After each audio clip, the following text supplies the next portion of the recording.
എല്ലാവർക്കും നമസ്കാരം. ഇന്ന് നമ്മൾ സംസാരിക്കാൻ പോകുന്നത് കേരള ചരിത്രത്തിലെ തന്നെ വളരെ നിർണായകമായ ഒരു സംഭവത്തെക്കുറിച്ചാണ്. ഒരാളുടെ ജീവിതം മാത്രമല്ല, ഒരു നാടിന്റെ തന്നെ ചരിത്രം മാറ്റിമറിച്ച ഒരു യാത്രയുടെ കഥ. അതെ, മഹാത്മാ അയ്യൻകാളിയുടെ ആ വിപ്ലവ യാത്രയുടെ കഥ. അപ്പോ നമ്മുടെ ഇന്നത്തെ ഈ ഒരു വിശകലനം തുടങ്ങുന്നത് ഈ ഒരു ചോദ്യത്തിൽ നിന്നാണ്. ഒരു സാധാരണ വണ്ടിക്ക്, ഒരു കാളവണ്ടിക്ക് എങ്ങനെയാണ് ചരിത്രം മാറ്റാൻ കഴിയുന്നത്? അല്ലേ? കേൾക്കുമ്പോൾ വിചിത്രമായി തോന്നാം. പക്ഷെ ആ വില്ലുവണ്ടി എങ്ങനെയാണ് ഒരു വലിയ വിപ്ലവത്തിന്റെ പ്രതീകമായതെന്ന് നമ്മൾ മനസ്സിലാക്കുമ്പോഴാണ് അയ്യങ്കാളിയുടെ പോരാട്ടങ്ങളുടെ ആഴം ശരിക്കും നമുക്ക് മനസ്സിലാവാം. അപ്പോ അയ്യങ്കാളിയുടെ ആ പോരാട്ടം ശരിക്കും മനസ്സിലാക്കണമെങ്കിൽ നമ്മൾ ആദ്യം അദ്ദേഹം ജീവിച്ചിരുന്ന ആ കാലഘട്ടത്തിലേക്കൊന്ന് പോകണം. എങ്ങനെയുള്ള ഒരിടത്തായിരുന്നു അദ്ദേഹം ജീവിച്ചിരുന്നതെന്ന് നമ്മളൊന്ന് അറിയണം. നമ്മൾ സംസാരിക്കുന്നത് 19ാം നൂറ്റാണ്ടിലെ തിരുവിതാംകൂറിനെക്കുറിച്ചാണ്. ഒന്നോർത്തു നോക്കൂ, കടുത്ത ജാതിവിവേചനം കൊണ്ട് അക്ഷരാർത്ഥത്തിൽ ശ്വാസം മുട്ടിക്കഴിഞ്ഞിരുന്ന ഒരിടം. അക്കാലത്ത് നിലനിന്നിരുന്ന ഒരു വാക്കുണ്ട്, ജാതിമര്യാദ. കേൾക്കുമ്പോൾ സാധാരണ ഒരു വാക്കുപോലെ തോന്നാം, അല്ലേ? പക്ഷെ ആ ഒരൊറ്റ വാക്കില് ആ കാലത്തിന്റെ മുഴുവൻ ക്രൂരതയും അടങ്ങിയിട്ടുണ്ട്. അതായത് സമൂഹത്തിലെ ഓരോ ജാതിക്കാരനും എങ്ങനെ നടക്കണം, എന്ത് സംസാരിക്കണം, എന്ത് ധരിക്കണം, എവിടെയൊക്കെ പോകണം എന്നൊക്കെ തീരുമാനിക്കുന്ന ചില എഴുതപ്പെടാത്ത നിയമങ്ങൾ. ശരിക്കും പറഞ്ഞാൽ അതൊരു നിയമം എന്നതിലുപരി അടിച്ചമർത്താനുള്ള ഒരു ടൂളായിരുന്നു. ആലോചിച്ചു നോക്കൂ, ആ അനീതിയുടെ ഒരു ഭീകരത. താഴ്ന്ന ജാതിയിൽപ്പെട്ട ഒരാൾക്ക് പൊതുവഴിയിലൂടെ നടക്കാൻ പറ്റില്ല, നല്ലൊരു വസ്ത്രം ധരിക്കാൻ പാടില്ല, അറിവ് നേടാൻ ഒരു അവകാശവുമില്ല. ഇനി സ്ത്രീകളുടെ കാര്യം അതിലും കഷ്ടമാണ്. അടിമത്തത്തിന്റെ അടയാളമായിട്ട് കഴുത്തിൽ കല്ലുകൊണ്ടുള്ള മാലകൾ ഇടാൻ നിർബന്ധിതരായിരുന്നു അവർ. മനുഷ്യരായിട്ട് പോലും പരിഗണിക്കാത്തൊരു ലോകം. ശരിക്കും പറഞ്ഞാൽ ഇങ്ങനെയൊരു സാഹചര്യത്തിലേക്കാണ് അയ്യൻകാളി എന്ന വിപ്ലവകാരി ജനിച്ചു വീഴുന്നത്. അപ്പോ ഇങ്ങനെയുള്ള ഈ അടിച്ചമർത്തലുകൾക്കെതിരെ അയ്യൻകാളി വെറുതെയിരുന്നില്ല, ഒട്ടും നിശ്ശബ്ദനായിരുന്നില്ല.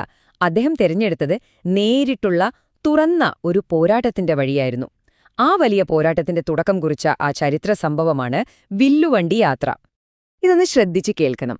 അന്ന് നിലവിലുണ്ടായിരുന്ന ഓരോ നിയമത്തെയും അയ്യൻകാളി എങ്ങനെയാണ് പൊളിച്ചടുക്കിയത് എന്ന് നോക്കൂ. Rule number 1, പൊതുവഴി നിഷേധിച്ചിരിക്കുന്നു. അയ്യൻകാളി എന്തു ചെയ്തു? അദ്ദേഹം അതേ വഴിയിലൂടെ ഒരു വില്ലുവണ്ടിയിൽ യാത്ര ചെയ്തു. വെറുമൊരു വണ്ടിയല്ല, അന്ന് സവർണർ മാത്രം ഉപയോഗിച്ചിരുന്ന അധികാരത്തിന്റെ ഒക്കെ ചിഹ്നമായിരുന്ന വെള്ളക്കാളകളെ പൂട്ടിയ വണ്ടിയിൽ. ഇനി അടുത്ത റൂള്, മുഷിഞ്ഞ വസ്ത്രമേ ധരിക്കാവൂ. അതിനെ വെല്ലുവിളിച്ചുകൊണ്ട് നല്ല തലയെടുപ്പോടെ വെള്ളമുണ്ടും മേൽമുണ്ടും ധരിച്ചാണ് അദ്ദേഹം വന്നത്. ചരിത്രകാരനായ THP ചെന്താരശ്ശേരിയുടെ വാക്കുകൾ കേൾക്കുമ്പോൾ ആ രംഗം ശരിക്കും നമ്മുടെ കൺമുന്നിൽ വരും. 1893 ആ യാത്ര അതൊരു സാധാരണ യാത്രയായിരുന്നില്ല, അതൊരു പ്രഖ്യാപനമായിരുന്നു. നൂറ്റാണ്ടുകളായി തുടരുന്ന അനീതിക്കെതിരെയുള്ള ധീരമായ യുദ്ധപ്രഖ്യാപനം തന്നെയായിരുന്നു അത്. അപ്പോ ആ ഒരൊറ്റ യാത്ര, അതിന്റെ അലയോലികൾ അത്ര ചെറുതൊന്നുമായിരുന്നില്ല. ഒരു വശത്ത് അത് സവർണരെ വല്ലാതെ പ്രകോപിപ്പിച്ചു. പക്ഷെ മറുവശത്ത് അടിച്ചമർത്തപ്പെട്ട് കഴിഞ്ഞിരുന്ന ആയിരക്കണക്കിന് ആളുകൾക്ക് അത് വലിയ ആത്മവിശ്വാസവും അഭിമാനവുമാണ് തിരികെ നൽകിയത്.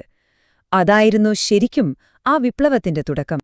ഈ വില്ലുവണ്ടി യാത്ര ഒരു തുടക്കം മാത്രമായിരുന്നുവെന്ന് വേണം പറയാൻ.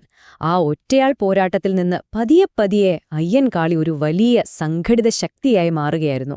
1907 അദ്ദേഹം സാധുജന പരിപാലന സംഘം, അതായത് SJPS സ്ഥാപിച്ചു. പിന്നെ അധികം വൈകിയില്ല. 1912 ആയപ്പോഴേക്കും ആ ശബ്ദം തിരുവിതാംകൂറിന്റെ ഭരണസിരാകേന്ദ്രം വരെ, അതായത് ശ്രീമൂലം പ്രജാസഭയിൽ വരെ എത്തി. അതെ, വില്ലുവണ്ടി യാത്ര ഒരു തീപ്പൊരിയായിരുന്നു. പക്ഷേ അയ്യൻകാളിയുടെ പോരാട്ടങ്ങൾ അവിടെ അവസാനിച്ചില്ല. ആ തീപ്പൊരിയിൽ നിന്ന് അതൊരു വലിയ അഗ്നിയായി മറ്റു പല മേഖലകളിലേക്കും പടർന്നു. അതിലേറ്റവും പ്രധാനപ്പെട്ട 2 കാര്യങ്ങളായിരുന്നു വിദ്യാഭ്യാസത്തിനും പിന്നെ സ്ത്രീകളുടെ അന്തസ്സിനും വേണ്ടിയുള്ള സമരങ്ങൾ. വിദ്യാഭ്യാസത്തിനു വേണ്ടിയുള്ള അദ്ദേഹത്തിന്റെ പോരാട്ടം കേട്ടാല് ശരിക്കും ഒരു സിനിമ കാണുന്ന പോലെയുണ്ട്. ആദ്യം അദ്ദേഹം ദളിത് കുട്ടികൾക്കു വേണ്ടി വെങ്ങാനൂരിൽ സ്വന്തമായി ഒരു സ്കൂള് തുടങ്ങി. പക്ഷേ സവർണരെന്തു ചെയ്തു? അവരത് തീയിട്ടു നശിപ്പിച്ചു. പക്ഷെ അയ്യൻകാളി തളർന്നില്ല. അദ്ദേഹം നേരെ തിരിച്ചു പറഞ്ഞു, ഞങ്ങളുടെ കുട്ടികൾക്ക് പഠിക്കാൻ അവകാശം തരുന്നതുവരെ ഈ പാഠങ്ങളിലൊന്നും ഞങ്ങൾ പണിക്കിറങ്ങില്ല. അതായിരുന്നു കേരള ചരിത്രത്തിലെ തന്നെ ആദ്യത്തെ കർഷക തൊഴിലാളി സമരം. 1 വർഷത്തോളം നീണ്ടുനിന്ന ആ സമരത്തിനു മുന്നിൽ ഒടുവിൽ സർക്കാരിന് മുട്ടുമടക്കേണ്ടി വന്നു. ഇതുപോലെ തന്നെ വളരെ ശക്തമായ മറ്റൊരു സമരമായിരുന്നു കല്ലുമാല സമരം. 1915 കൊല്ലം പെരുന്നാട്ടിൽ വെച്ച് അയ്യൻകാളിയുടെ ആഹ്വാനപ്രകാരം ദളിത് സ്ത്രീകൾ ഒത്തുകൂടി. എന്നിട്ട് തങ്ങളുടെ അടിമത്തത്തിന്റെ ചിഹ്നമായിരുന്ന ആ കല്ലുമാലകൾ ഒന്നൊന്നായി പൊട്ടിച്ചെറിഞ്ഞു. അതൊരു വെറും മാല പൊട്ടിക്കൽ ചടങ്ങായിരുന്നില്ല. നൂറ്റാണ്ടുകളായി അവർ ചുമന്നുകൊണ്ടിരുന്ന അപമാനത്തിന്റെ ഭാരമാണ് അവർ അന്ന് അവിടെ വലിച്ചെറിഞ്ഞത്. അപ്പൊ നമ്മൾ ചിന്തിക്കും, എന്താണ് അയ്യൻകാളി തന്റെ സമൂഹത്തിന് ശരിക്കും നൽകിയത്? റോഡിലൂടെ നടക്കാനുള്ള അവകാശമാണോ? സ്കൂളിൽ പോകാനുള്ള അവകാശമാണോ? അതൊക്കെയുണ്ട്. പക്ഷേ അതിനേക്കാളൊക്കെ വലുതായ ഒന്നായിരുന്നു അത്. നഷ്ടപ്പെട്ടുപോയ ആത്മാഭിമാനം, അന്തസ്സ്, അതാണ് അദ്ദേഹം തിരികെ കൊടുത്തത്. അദ്ദേഹത്തിന്റെ പ്രസ്ഥാനം വെറുമൊരു ആൾക്കൂട്ടമായിരുന്നില്ല, വളരെ ചിട്ടയോടെ പ്രവർത്തിച്ച ഒന്നായിരുന്നു എന്നതിന്റെ ഏറ്റവും വലിയ തെളിവാണ് ഈ കാണുന്നത്. സാധുജന പരിപാലിനി എന്ന അവരുടെ സ്വന്തം പ്രസിദ്ധീകരണം, സ്വന്തമായൊരു മാധ്യമം. അതിലൂടെ അവർ തങ്ങളുടെ ആശയങ്ങളും ആവശ്യങ്ങളും ലോകത്തെ അറിയിച്ചു. അപ്പോ ഇതൊരു നിശബ്ദ വിപ്ലവമായിരുന്നില്ലെന്ന് വ്യക്തമാണല്ലോ. ഉറച്ച ശബ്ദവും കൃത്യമായ ലക്ഷ്യങ്ങളുമുള്ള ഒരു സംഘടിത മുന്നേറ്റം തന്നെയായിരുന്നു അത്. അപ്പോ ചുരുക്കി പറഞ്ഞാൽ അയ്യൻകാളിയുടെ പാരമ്പര്യം എന്താണെന്ന് ചോദിച്ചാൽ അത് വളരെ വലുതാണ്. പൊതുവഴികളും സ്കൂളുകളും പോലുള്ള ഭൗതികമായ അവകാശങ്ങൾ അദ്ദേഹം നേടിത്തന്നു, ശരിതന്നെ. പക്ഷേ അതിനപ്പുറം ഒരു ജനതയുടെ മനസ്സിൽ ആഴത്തിൽ വേരൂന്നിയിരുന്ന അപകർഷതാബോധം പിഴുതെറിഞ്ഞ് അവിടെ ആത്മാഭിമാനം നിറയ്ക്കാൻ അദ്ദേഹത്തിന് കഴിഞ്ഞു. മറ്റുള്ളവരുടെ മുന്നിൽ സഹതാപത്തിനുവേണ്ടി കൈനീട്ടാതെ സ്വന്തം ശക്തിയിൽ വിശ്വസിച്ച് തലയുയർത്തി നിൽക്കാൻ അദ്ദേഹം അവരെ പഠിപ്പിച്ചു. പ്രശസ്ത ചിന്തകനായ KEN കുഞ്ഞഹ്മദ് പറഞ്ഞ ഒരു കാര്യമുണ്ട്.